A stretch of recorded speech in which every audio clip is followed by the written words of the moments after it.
and welcome back to another live interview. We have got Zoe talking to us from Vets for Pets in Swindon, and she is actually a receptionist. And Tanya, who is obviously her boss, felt that it would be a really good idea to get receptionists on here because, well, one, recruitment is an issue, but also it's a career aspiration for many, and a really great career opportunity, but that people may not have even realised is a good idea. So I thought we would get Zoe on and we can have a chat, and you can learn more about the role of being a veterinary receptionist, because it's pretty cool. So Zoe, introduce yourself. I'm Zoe. I work at the Vets for Pets Swindon practice over in Stratton. And I'm a receptionist, so only recently started, really that long, but yeah, it's brilliant. So yeah, just sort of working as a receptionist and sort of doing other bits and bobs there as well. Lovely. So what made you decide to become a veterinary receptionist? I think so, to begin with, like, I just finished uni in May, and then I was looking for jobs, obviously straight out of uni, to get into. And I think to start with, it wasn't necessarily something I actively looked for.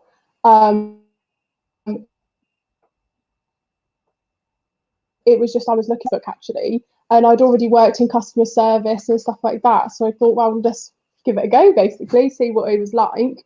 And yes, it wasn't necessarily something I actively looked for. It was just kind of by chance, really. But presumably you love animals as well, so there's a passion there. Yeah, definitely. I've had rabbits, dogs. I haven't had cats, but I love cats as well. So yeah, I've got tortoises as well with us. So would you say that animal loving is an important part of the job? It's different, but I mean, especially when dogs come in, they're always pulling on their owner's lead to come and see you and stuff like that, jumping up at the desk and everything. So yeah, I think it's definitely probably one of the most important things. Yeah, that's what I was thinking. It's definitely not your sort of desk jobby normal type, admin role, is it? It's no, definitely not. Yeah. Which is good. So sorry, how long have you been doing it for now? Nearly 6 months now. Started at the beginning of August. Fantastic. And what's your favourite part? Sorry, we're having a few internet connection issues here. Oh, sorry. Probably the animals. I know it's a cliche, isn't it, to say, but I think definitely just seeing them come in, and I mean, you get the nervous ones, but some of them are just so happy to come in and see you and see. I think at the moment as well, just see somebody else, because obviously they've not seen anybody. But I think, yeah, definitely probably seeing the animals. That's fantastic. So I mean, obviously, you did a degree. What was your degree in? Because obviously it wasn't working with animals, was it, or was it? I did forensic and applied biology at university. So yes, it wasn't. Yeah, I mean, it's miles away, really. But I think when I applied and I had my interview, and Tanya was saying that although I did more forensic side, there is still that testing and everything involved in the vet practice with samples and everything like that. So it is sort of, in some way, there's a link somewhere. Oh, definitely. No, that's fantastic. And we'll go on to where your progression can go, but it's really it is really interesting. So that's really cool. But because I was just checking in really about what your link was with your degree ultimately, because I mean that is the thing. You do a degree and obviously then you've got to decide where to go into the real actual workplace, don't you? And so obviously you've picked this role, and it wasn't necessarily what you were thinking of entering into, but ultimately you've fallen on your feet and you really enjoy it, which is really positive. And that's probably one of the most important things of having any career, isn't it? Is that you enjoy what you do. Definitely, yeah, absolutely. I think that's the thing.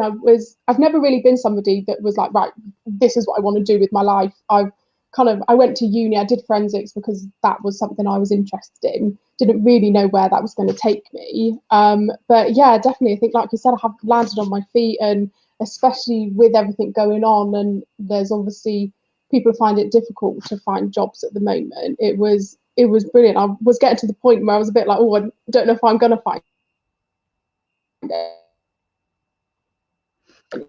Yeah, and then that must have been very difficult when obviously, yeah, you didn't know, you know, about even getting a job, because it's been such a bonkers year, hasn't it?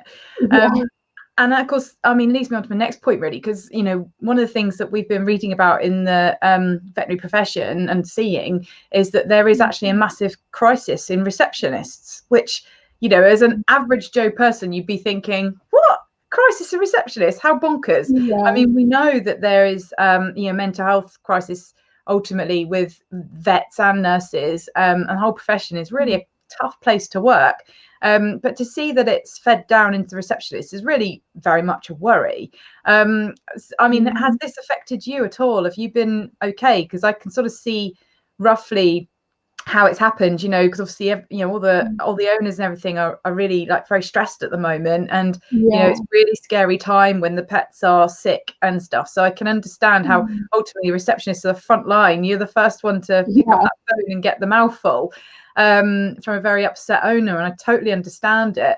But obviously, it's quite hard to be the recipient of that. So you guys doing okay? I think so. I think we obviously, as a team, I think we try and stay positive, because I think if, like you said, as a receptionist, you're the front line, you're the person that the clients see first before they've even seen the vet. You're the person they speak to. So I think actually we try and stay positive to then kind of hopefully rub some of that off on the clients and ease stress. With all the restrictions in place, they're not allowed into the consult rooms with their pets, which is, as a pet owner myself, that's obviously very difficult to leave your pet. But yeah, so I think it's difficult when especially when somebody rings up and obviously their pet is really sick, and it's difficult to hear that and still stay positive in the face of all of that as well. But yeah, I think actually as a team, I think we're quite positive, and if somebody's feeling down, we air that as well, which is quite good, I think. But yeah, I think it does affect the whole industry, I think, whether you're the owner, a vet, or a receptionist. So yeah, it's really tough. So well done staying so positive, and well done also recognizing that, like, you know, ultimately your role is also, you know, I always liken it to like the 999 calls. You've got to ask the right questions. You've got to be the calm one. You've got to be able to, you know, decide the urgency of that call and help the person who's on the end of that phone, because they are stressed and worried, and you know, it's difficult. And then also, you know, get the vet as appropriate, get the nurse as appropriate, find, you know, the information needed to help that owner through their worry. And that's really very stressful and a lot of responsibility as well, and takes time to learn everything you need to know. And it's funny because you think, oh, you know, what have I got to know just answering a phone? But actually, that's not true at all. Your people skills have got to be second to none, haven't they? Oh, bless, the internet's really struggling. Oh, yeah, and I think it's, as a receptionist, although you're not like medically trained, you still need to know, like you said, the right questions to be asking, and in a way assess whether that's an emergency. They need to come straight down, they can come down later on, they can wait till tomorrow, that sort of thing. So yeah, I think when I first started and I was answering the phone and it was, yeah, it was completely new, and I was like, oh my god. I don't think it comes with experience. I think now, once you've been there a while, I think you pick up, you listen to what other receptionists are saying on the phone, and you pick that up as well, which helps. But yeah, it is difficult sometimes knowing what questions to ask. But also, I mean, you know, take the pressure off your shoulders. You know, you have got the nursing staff in the background to help you. So you can always go and ask them and, you know, and get that help, which is really fantastic. So, you know, nobody panic out there that receptionists making the emergency decisions for you, because, you know, they will go and ask, you know, all the right questions and stuff to be able to get all the information correctly. So, yeah, it's a really interesting role with lots of variety, isn't it? So, do you have any aspirations to develop your role? Yeah, I think so. I think when I had my interview, and Tanya said to me, she said there is so many roles you can go into from a receptionist. She said you can, if you wanted, if you suddenly decide actually I'm going, there's the support office role, there's all you is such a wide sort of company, there's so many different things. So I think definitely, I think it's something that I would look into doing, is actually moving up the ladder or kind of sideways into a different sector. I think because it's not just a case of moving up within your own practice. Like if you end up, oh, actually I'm really good on the phones, I really like talking to customers, helping them out, and you can kind of move sideways out of the practice, but you're still involved. So I think definitely that's something that I would definitely look into and would be happy to do as well. Absolutely, and it's fantastic when you've got a really supportive vet at the top as well, because Yeah. I know Tanya is very supportive, and I know that some of her receptionists have moved up and become nurses. And I mean, I know one of them's off being a head nurse somewhere else, and all sorts of things. And so there really is no limitation, but also it doesn't even have to be a nursing role, does it? I mean, you know, some receptionists do amazing at bereavement counselling, and Yeah. some of them get really heavily involved in sort of the weighing of the pets, and you know, there's just so many things. It's just getting your teeth into it, and also having some imagination. So yeah, that's really fantastic. And yeah, if you've got the people skills, I mean, that's something that's commendable hugely. And it's a massive support as well when the receptionist is really, really great with people, because actually what I often found in practice was that, you know, there might be some stress going on out the back, and then people would totter off to the receptionist and then vent and offload, and then they'd feel better, and then they'd go back off out the back, and then happy team again. So I think it really needs that, actually. So yeah, it's a really, really lovely position to be in. So we've actually got a question. So Caroline has said, I'll just pop that up there. Hi, Caroline, thanks for watching. So she says, hi, Zoe, I'm looking into vet receptionist jobs and was wondering what's your favourite part of the job is and how long the training took. Good question, Caroline.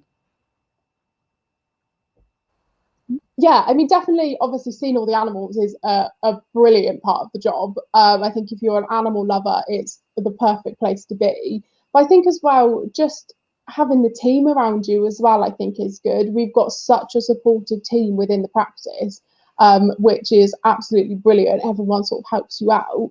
And then sort of in regards to the training, I think it was kind of, I'm somebody who I was very much, I learn on the job kind of thing. I think if somebody sat,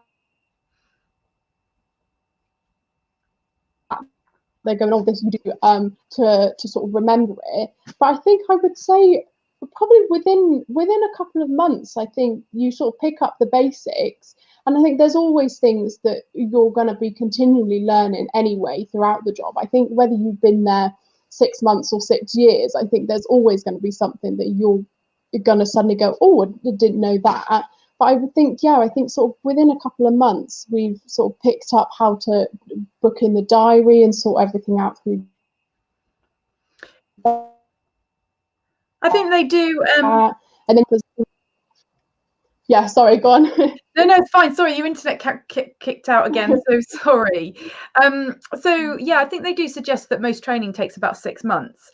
And then you know your role, which is fantastic. But I think, like you touched on, it's really important to say that because this is an ever-evolving role, and you could end up doing all sorts of different things out of it, whatever you choose also then becomes an addition. So that will then take further training. So, for example, if you did do the bereavement counselling course, it would depend on how long that part took. So each added part would then take a bit longer depending on what you're choosing. But there's just so many areas to flourish in. I mean, you could end up moving to be a practice manager, for example. And there are full-on practice management courses, and they do take years, but there's just so many options, isn't there? So, and what I like as well is the bite-sized chunks aspect. If you pick a section, you can then do that. If you pick that, you can then do that. So yeah, it's not too horrendous. So I don't think you should be scared off, Caroline.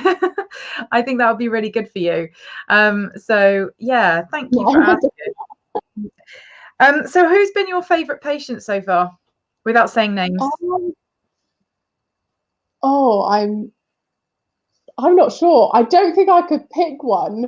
I mean, we've got so many come in, and I mean, they are all just absolutely adorable. I think I could be cheeky and say my dog is registered there and say mine, but I think it is. But I think, I mean, there is just so many. They are all these. I think that's just, it's so lovely just to see those. And I mean, we have our, I suppose, what almost in a way regulars that the pet is in quite a lot, so you get to know them. But yeah, I don't think I could pick one, to be honest. I think they are all just so cute and cuddly and brilliant. So Ever the diplomatic answer. Well done. I think that's probably right. So Caroline, thank you so much. He's just jumped on and said, thank you for your answer. It really helps. It seems as though you are very well suited to the job. Oh, that's a very nice thing to say. thank you. So what tip would you give anyone who was listening who wanted to be a veterinary receptionist? I think I mean, just go for it. And like, I think you just need to jump in head first, really. I think just really immerse yourself in everything and just soak up everything that you possibly can. And I think, and use the team members that are around you with that, and train you up on things that you're particularly not confident on or anything like that. But yeah, I think just go for it. You can't hold back. I think in the receptionist job in the vets, you really have just got to go in head first, get as much as you can in sort of one go, really. I think that was, I mean, that's how it worked for me. I know people learn differently, but yeah, I think just go for it. And so in terms of the getting the job point of view as well, because obviously, you know, as you rightly pointed out, there's often an awful lot of applicants. Is there any tips that you think you could give that would be preferred on the application that might be, you know, those particular skills? Make sure you write it on the application letter. Yeah, I think definitely, I mean, people skills, customer service, definitely. I think if you've got that, I think even if you've never worked in customer service before, if you are a bubbly, chatty person,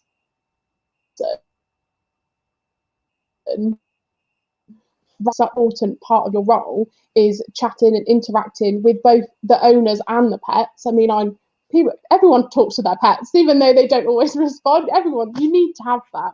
So I think definitely having that, not even just experience, just being bubbly and chatty is definitely the main thing. And I think obviously being an animal lover as well. But yeah, I think just sticking on your CV that you love chatting to people, you love interacting with everybody. I worked at home for a bit while we were in lockdown, and I think that was really difficult. I think it was about 3 or 4 weeks, and it was difficult not being in the practice and chatting to everybody. So I think that's a big part. I think as well, I don't think you necessarily need any experience, because I think you do learn everything on the job. It's completely, I just think every job's sort of brand new, really. It's all different. It's all going to be new to you anyway. So I think, yeah, just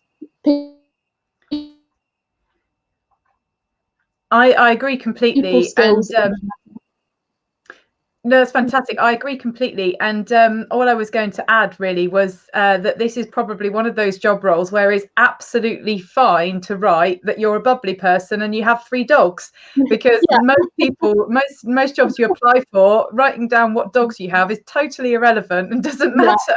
But you know, but writing down that you've got 3 dogs and a chicken or something on your application with this is definitely going to help you.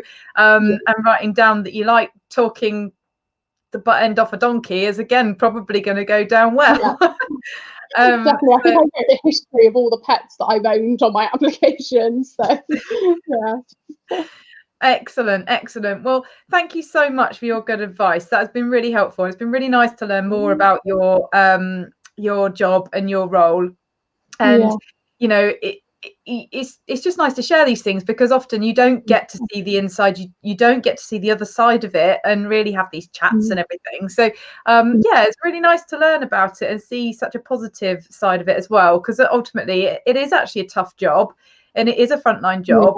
But it's got an awful lot of nice positivity to it too, and that's what you've got. Definitely. And I am just going to share this because it's really lovely. Barbara has jumped on and just said, I just want to say thank you. Thank you for your great conversations you always organise. So thank you, Barbara. That's very kind of you to say. And obviously that's a commendation to you as well, Zoe, for being so good on here. So I will let you go. Thank you so much for everybody who's been watching, and thank you so much for the questions, Caroline, and for getting involved. It's really appreciated, and we will have some more chats coming soon. Take care. Bye bye.